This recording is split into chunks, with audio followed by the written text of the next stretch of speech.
partners, for today's video, nandito tayo ngayon sa South Caloocan Laundry Station by Laundry Bar.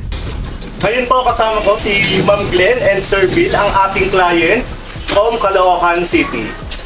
So sir, matanong ko lang din po, kumusta na po ang business natin na laundry shop? Okay, so sa ngayon, alam nyo, ang laundry, napaka-demand ng laundry. Lalo-lalo na nagkaroon tayo ng pandemic, diba? So maraming business na nagsara, maraming negosyo ang humina. Pero kami, na partner, naisip namin na magtayo ng negosyo, ng business na hindi magsasara during ng pandemic. Kasi isa kami sa naapektuhan ng pandemic. May isa kaming business na naapektuhan, so kaya nahirapan kami. So naisip nga namin na magtayo kami ng necessity business. So ito nga, naisip namin yung laundry. Then, that is the time na naghanap kami ng agent o ng supplier na pwede tumulong sa amin. So yun na nga, nakausap si Patrick Peralta. So siya ang tumulong sa amin, nag-explain sa amin, ipinaliwanag isa-isa kung paano magtayo ng negosyong laundry. So nung nakita namin na okay siya, maganda siya, at talagang kapaki-pakinabang sa lahat ng mga nasasakupan namin, hindi sila mahihirapan na magpalaba. So nag-decide kami ng aking partner na magtayo ng business. So si Patrick nga, tinulungan niya kami na mag-operate nito para namin. Sir, matanong ko na nga lang din po, ano na nga po katagal yung business na to sir? Ngayon po, nasa 1 taon na kami at 1 buwan. 1 year and 1 month. Then kumustahin ko na lang din po sir ang ROI ng business. Nako, sa laundry, napakaganda po ng ROI dito. Napakabilis po bumalik ang ROI sa laundry. So ngayon, ang aming naging puhunan sa laundry, bumalik ka agad siya na 1 taon. Sakto, kasi kinukwenta namin yung mga income namin dahil may records kami.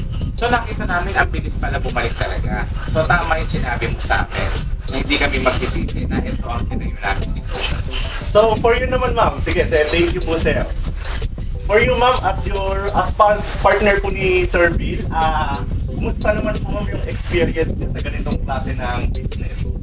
Ano po yung ma-share niyo ma'am sa amin, or ano po yung pwede niyo ma-share sa mga business entrepreneur natin na gustong magtayo ng ganitong klase ng business, laundry shop?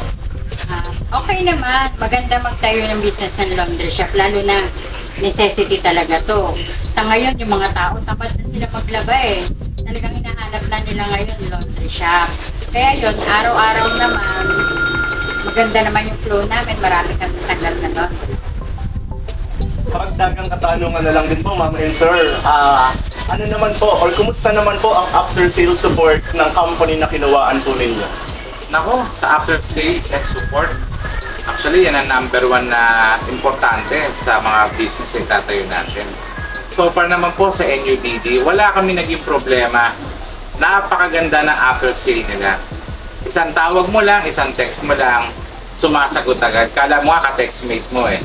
O nung tanongin ko, ng isa, sumasagot siya 2 kaagad. So ibig sabihin, may kasunod ka agad. So hindi ka na mahihirapan pa. Kaya sa after sales po, wala akong masasabi sa NUDD. Number 1 po yan.